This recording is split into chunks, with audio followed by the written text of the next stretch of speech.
The Group Areas Act of 1950 was a piece of apartheid legislation in South Africa, and its main goal was to enforce the racial segregation of residential, business, and public areas across the country. The act divided the country into specific areas where different racial groups could live and work. Cities and towns were zoned according to race, and each racial group, white, black, colored, and Indian, was assigned to particular areas for residence and business activities. It effectively segregated South Africa's urban centers, creating separate residential neighborhoods for each racial group.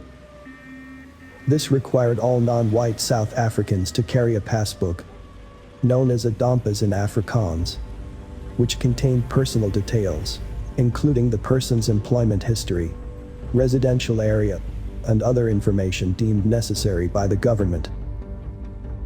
The main objective was to control the movement of non-white South Africans, particularly in urban areas, and to prevent them from settling in towns or cities without government permission. With the National Party codifying racial segregation into every aspect of life, nowhere was this more devastating than in education. Orlando High School, founded in 1939, emerged as a direct response to the dire educational conditions faced by South Africans under the white government. At the time, the vast majority of South Africans were denied access to quality education or relegated to schools that offered substandard resources and curricula, primarily focused on preparing them for manual labor. Orlando High was created to address these gaps in education, offering black South African students access to a high school education that would equip them with the tools to rise above systemic limitations. The founding of Orlando High was an act of defiance against a regime that sought to suppress African intellectualism and autonomy. The school's mission was not only to provide education, but also to nurture leaders who would go on to challenge and dismantle the oppressive system. Under the white government, education for non-white South Africans was governed by discriminatory policies that placed severe restrictions on black schools. It deliberately provided inferior resources, limited curricula, and minimal financial support for black schools, while white schools enjoyed better facilities, teaching staff and funding. Orlando High, ran and staffed entirely by African teachers, started with 2 teachers, Mr. Zephania Modiping and Mr. Peter Rabaroko, under Mr. B.M. Masipa, the school's first principal. From just 5 students, the school quickly grew and developed a reputation for academic excellence. But like other black schools during this era, Orlando High faced significant challenges in terms of underfunding and inadequate resources.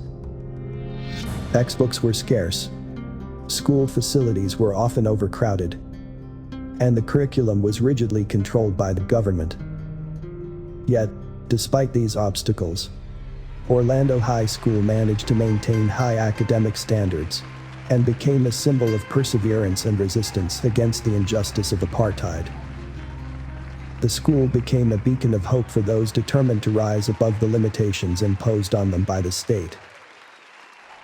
The nickname The Rock was adopted as a testament to the school's unshakable foundation and resilience. Just as a rock remained steadfast despite the forces of nature, Orlando High remained a stalwart institution in the face of the oppressive apartheid policies that sought to crush the aspirations of black South Africans. The school's community, comprising students, teachers and parents, became a strong and cohesive unit that pushed forward with the belief that education was key to unlocking a better future. Orlando High's commitment to excellence was evident in the caliber of students it produced.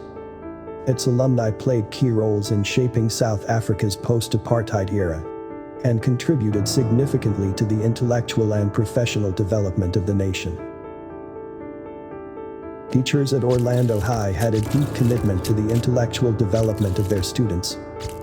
Most of them were activists themselves, directly involved in the resistance to apartheid. Their teaching extended beyond textbooks, encouraging students to critically engage with their environment and challenge the system of racial segregation. One of the teachers was Mr. Ezekiel Mpedlel, also known as Eski Mpedlel, prominent South African writer, educator and cultural critic, regarded as one of the most influential intellectuals in the country during the mid-20th century. Born in Marabastad, Pretoria, into poverty and raised in a culturally rich environment and exposed early to apartheid's racial discrimination, he developed a deep appreciation for African heritage and storytelling. His father, a teacher, instilled a love for education. Eskia studied at St. Peter's Secondary School in Johannesburg, where his interest in literature grew. After teaching at the Azania Blind Institute in Rudaport, Eskia took up a teaching post at Orlando High School in 1945. It was here, in the heart of a vibrant but oppressed black township, that Eskia began to find his voice as a writer. While teaching in Orlando High, he witnessed the grinding poverty, institutionalized racism, and the resilience of black South Africans under the apartheid system. These experiences inspired his first major literary work, Man Must Leave, in 1946. A modest but impactful collection of short stories that candidly portrayed the daily lives, struggles, and dignity of black South Africans. This book marked Eskia's arrival as a writer concerned with the human condition under apartheid. By 1952, however, Eskia's promising career in education was cruelly cut short.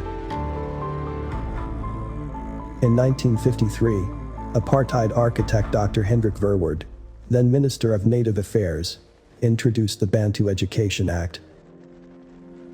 Eskia, who saw this act as a calculated assault on black intellectual development and dignity, took a bold stand.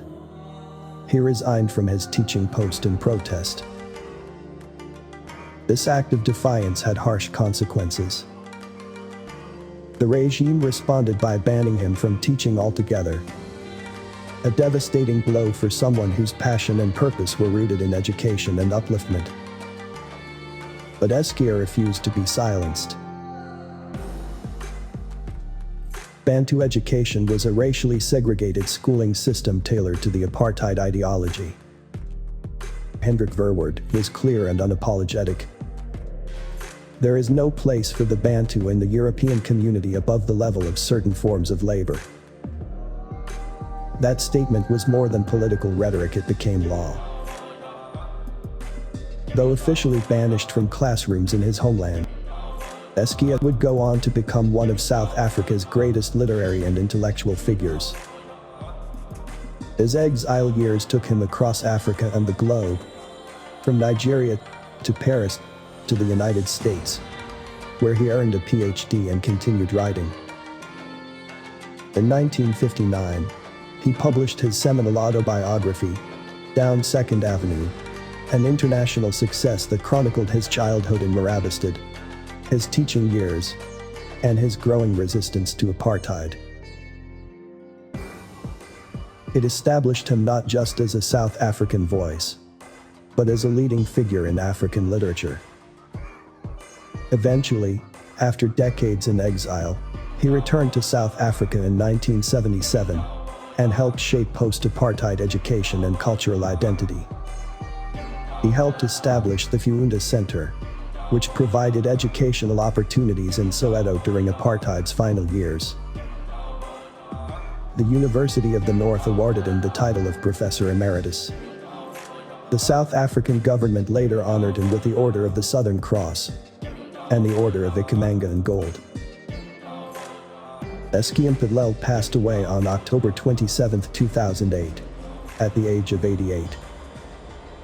He died in Limpopo Province, South Africa, after a long life dedicated to education, literature, and the struggle for human dignity under apartheid. The introduction of the Bantu Education Act marked a deliberate effort to deny black South Africans access to quality learning. It aimed to ensure that black South Africans would never compete intellectually, economically, or politically with whites.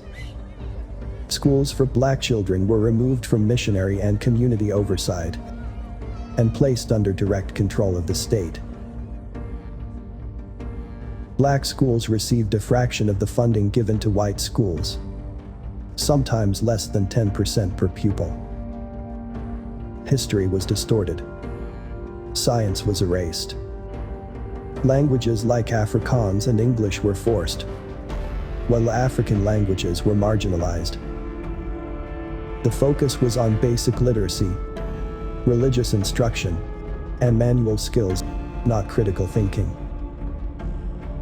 Most black teachers were underqualified, and training facilities were severely limited.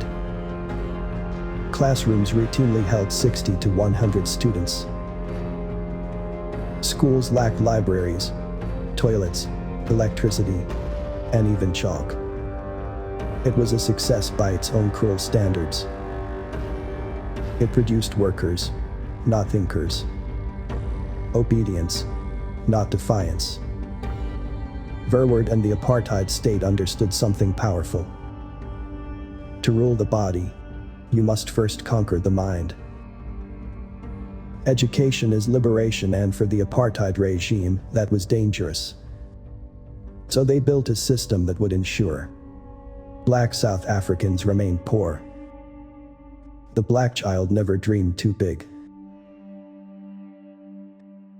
The black workforce was forever dependent, stuck in servitude, mining, cleaning, building, serving. It was apartheid's most insidious weapon. But they underestimated the power of the human spirit. Churches, missionary schools, and community activists fought back, forming informal education circles, continuing independent schooling in secret. Teachers defied the curriculum, risking arrest to teach real history, real science, real hope. Parents organized, some refusing to send their children to Bantu schools at all. Bantu education left scars that would last generations. An education gap that still exists today. Mass unemployment, illiteracy, and poverty. Designed, not accidental. A fractured national identity, forced to rebuild itself from lies. But it also lit a fire. In the wake of South Africa's Group Areas Act, millions of non-white South Africans across the country were forcibly relocated to racially segregated townships or rural reserves. Soweto saw a surge in population, contributing to the rise of sprawling shanty towns, where families found themselves living in makeshift homes, waiting for proper housing that never seemed to come, some of them having waited since the 1930s. Townships like Klipspruit and Mafolo, though officially recognized later as part of the Greater Soweto, had already begun to take shape long before the area was officially consolidated. The government kept facilitating forced removal of black South Africans from urban areas deemed white by the apartheid regime. These areas had become Johannesburg's cultural heart, cities within a city, bustling with life and energy, despite the overcrowding and lack of infrastructure. The most notably, Sophiatown and Alexandra. Both Alexandra and Sophiatown were cultural oases, where black South Africans, along with colored, Indian and Chinese residents, lived together in a rare harmony. Established in 1897 and 1912 respectively, they defied the racial boundaries that apartheid sought to impose. On February 9, 1955, the destruction began. Sophiatown was to be erased. Its people forcibly relocated to a new township called Meadowlands, known to the residents as Ndafaya. The once bustling streets of Sophiatown were replaced by rows of matchbox houses, where the spirit of the community struggled to take root in the barren soil. While Sophiatown was falling, Alexandra was also under siege. Alexandra was one of the few places near Johannesburg where black people could own land. The township's proximity to Johannesburg made it a crucial part of the city's economy, and its residents were deeply connected to the heartbeat of South Africa's largest metropolis. But Alexandra's growth and vibrancy were also its downfall. The apartheid regime, determined to enforce its vision of racial purity, saw Alexandra as another black spot that needed to be removed. The forced removals from Alexandra began in the late 1950s and continued into the 1960s. Families who had lived in the township for generations were suddenly uprooted, their homes demolished to make way for wide expansion. The residents were forced onto trucks and transported to Diepkloof, a desolate place on the fringes of Soweto. The matchbox houses of Diepkloof were a stark contrast to the close-knit, vibrant community that had defined Alexandra, yet carried with them their stories, their culture, and their determination to resist the forces that sought to erase them. They were met by two colossal, recently completed structures towering above everything else in sight. The iconic Orlando Power Station. Visible from nearly every corner of Soweto, the twin cooling towers became defining landmarks.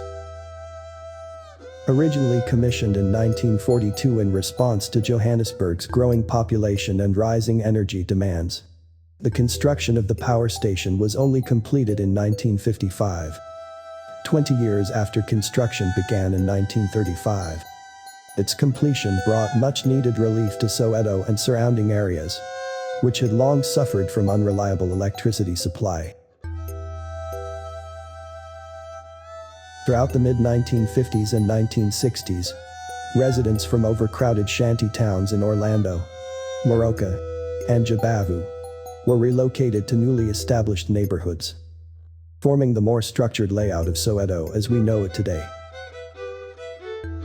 By 1960, Soweto, though yet to be named, was not a single unified township, but a collection of smaller, ethnically divided neighborhoods.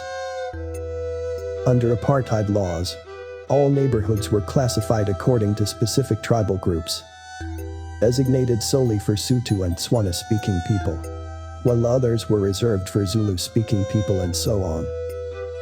The government aimed to segregate people not only by race, but also by their tribal and linguistic backgrounds, and was part of the broader plan to divide and control the black population, making it more difficult for people to unify in their struggles against racial oppression.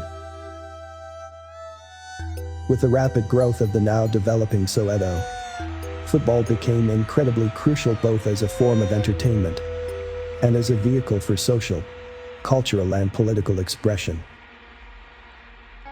The game became much more than just a game. It was a way for the black South African community to resist the oppressive apartheid regime, to assert their identity, and to cope with the harsh realities of their lives under segregation. It was a shared passion that helped to bridge divides within the black community, irrespective of the many challenges and injustices they faced.